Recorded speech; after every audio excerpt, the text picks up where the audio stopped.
This video, I'm doing the Tyla-inspired hairstyle, but just with a natural twist, meaning two-strand twist instead of straight hair.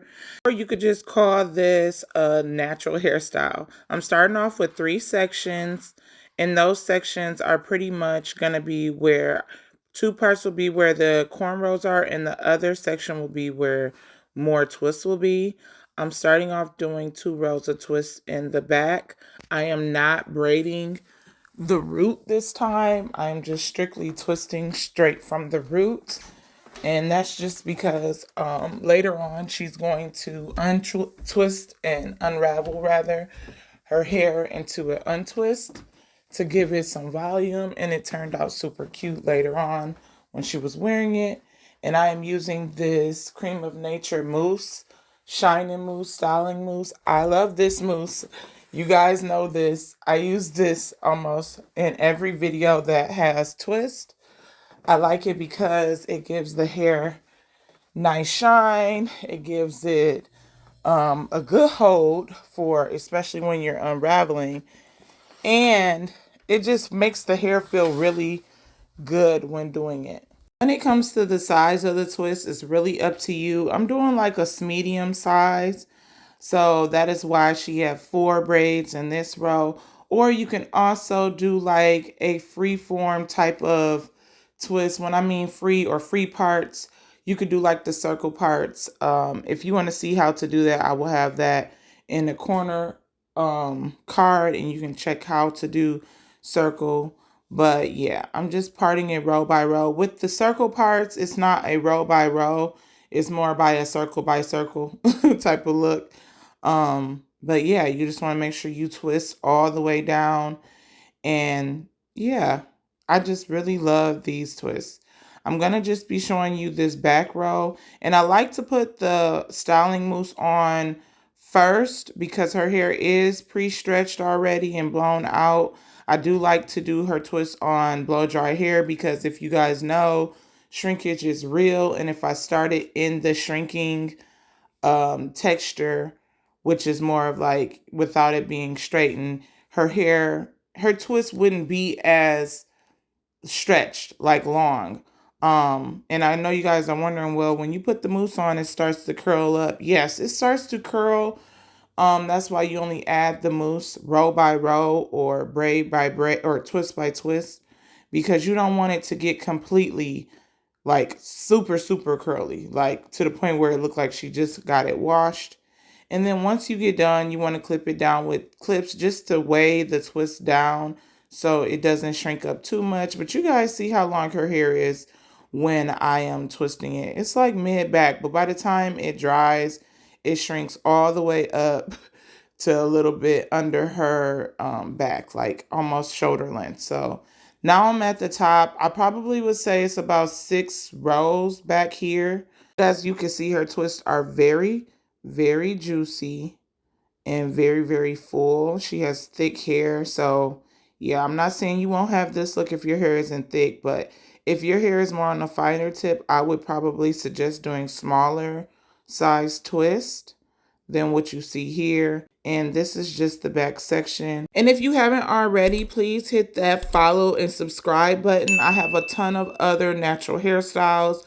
I like to do trendy hairstyles also in natural, with natural texture without extensions, just so people can get an idea of how it would look without adding in extensions. But as you can see, it's about 6 rows, like I said, of twists, and I'm just showing you guys row by row. So yeah, 6, 7, give or take. I like to sometimes start with some Blue Magic if her hair, and some moisturizer if her hair is a little dry, which in this case it was. I'm using the As I Am moisturizer. I really like it. It smells so good. The Blue Magic smells so good as well. And then I just like to go over it with the foam. And sometimes that really weighs it down. But I really like to coat it with the mousse because it just makes it so much better as well with that. But so now I am doing this section in twist. And then the other 2 sections to the left is going to be the cornrows with the bang part. You have to ask your client which side they would like their bang part to go on. So before you even start to do the whole hairstyle, you want, or at least once you get to the top, you want to ask your client, which side would you like the bang part to be on? Would you like it on the left or the right? She wanted the part that went over her eye to fall on her right side. So I braided the cornrows on the left, and then I braided the other section going back towards the other twist in the back. So yeah, but you want to make sure you ask your client which side would you like your bang or it to fall over.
Now that the individual twists are all done, you see I did a bricklayer. I am now using my braiding gel to now create the nice clean parts for the cornrows. And you want to start off with a part kind of going at a little bit close to her middle, but not really offset of the middle. And you want these braids to go towards the back on this section. And you just start off parting it. You can make the braids as small as you would like. I don't like to make braids too small because the takedown could cause breakage. The smaller the braid, the breakage will come. So that is what I go by. So I like to do like a medium type of small and make it easy because she did take this hairstyle down by herself. And yeah, I'm just going down and I'm just parting the first braid. It's going to be 4 braids all together on this section. Again, you can make it smaller if you like, but it's really up to you. And you want to make sure you really use the braiding gel a little bit generously if you're trying to do the stitching, method. I'm using the stitching assistant on my pinky to help with the stitching. But to be honest, when the braids are small like this, I kind of just naturally stitch. So I didn't really care too much about using the stitching ring. But yeah, you just want to make sure you are braiding not too tight. Not too tight, okay? You want to make sure you're braiding not too tight. Once I get off her scalp, I kind of just pin it to the side because I'm going to then twist that as well, like I did the back section. And I have to use the mousse, and I really don't want to put that mousse product on my hands right now. I just want to get the cornrow section done. And as you guys know, the cornrow starts off with 3 pillars, and then you braid, and then you grab more hair, and then you braid. If you want to see a slowed down motion of how I did this section, please let me know in the comments below. But yeah, you just part it. You actually can do a design if you like, but since I'm doing the Tyla-inspired, um, you know, I'm not really doing much of like any curving or anything like that. You also want to ask your client if they want any type of edges out. With her, we do like the natural edges that come out of the braid. I don't really try to pull out of her braid too much to do the edges. I just do the little hairs you see.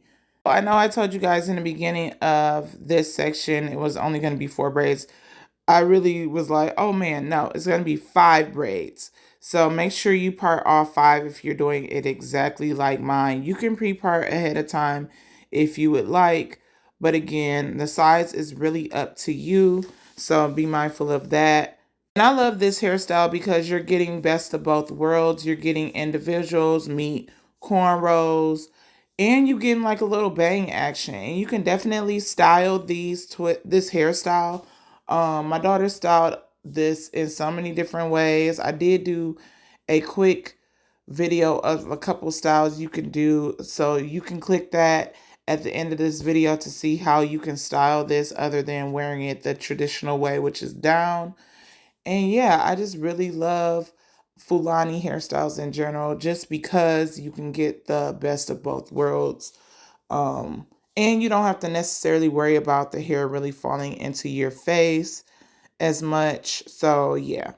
And if you are finding value in this video, make sure you like, follow, and subscribe. Now when it comes to the front, you're lining your parts up with the other side. Fortunately, I was unable to get the footage of me actually doing the first 2 cornrows on this side. But as you guys can see, I am just lining up the part with the other side. And that's what makes this hairstyle look so beautiful. I did curve it a little bit, I believe, on this braid. But yeah, you're lining up the parts, and if you really pay attention, once my hand get out of the way, you'll see that that part lined up with the other part. And yeah, that's pretty much how you do this top section, is just lining the parts up.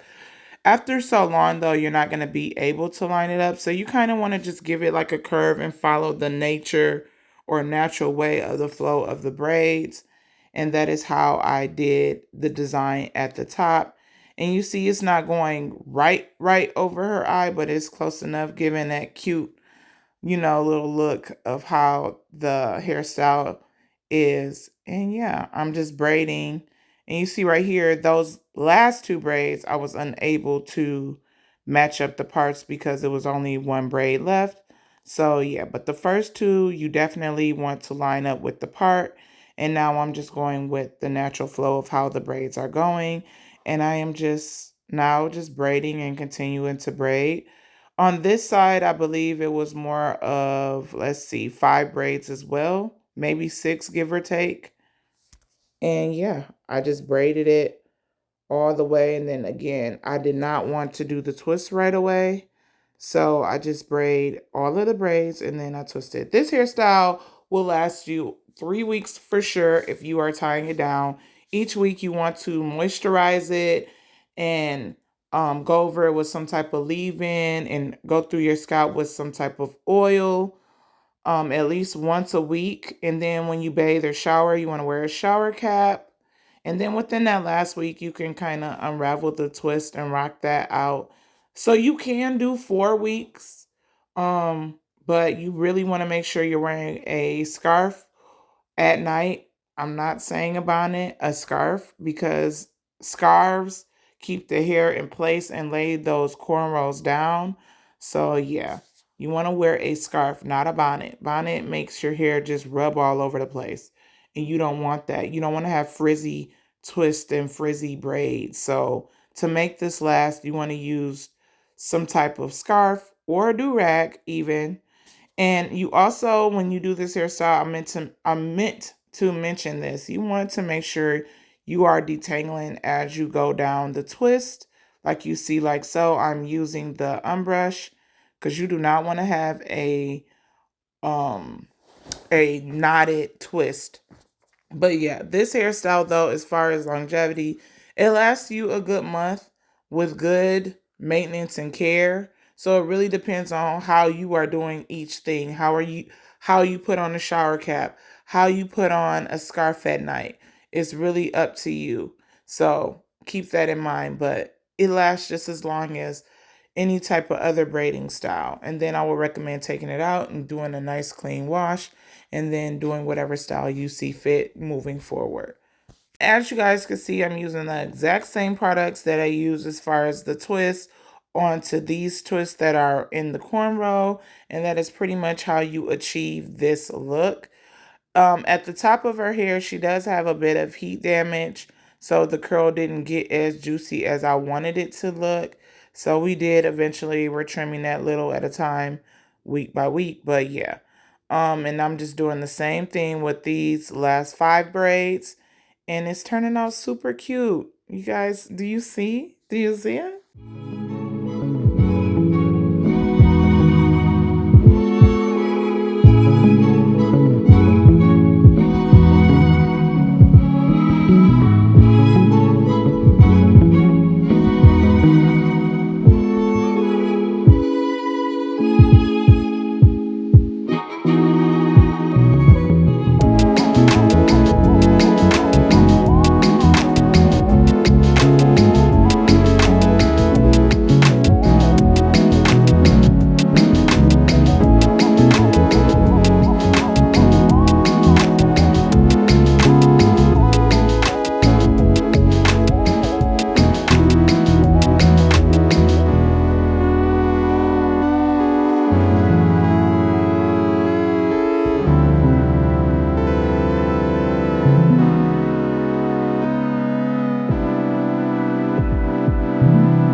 That I am done with all of the twists. I am just laying her edges with a little bit of edge control, and then I'm spraying it with oil sheen. I don't really go over it with too much oil or anything like that, just because her hair is nice and moisturized already. And you see I clipped everything down, and here is the finished product. It turned out super cute. I just love it so much. So if you want to do the trendy Tyla hairstyle, here it is for you. And here's some other tutorials to check out. See you on the next one. Peace and hair grease. Bye.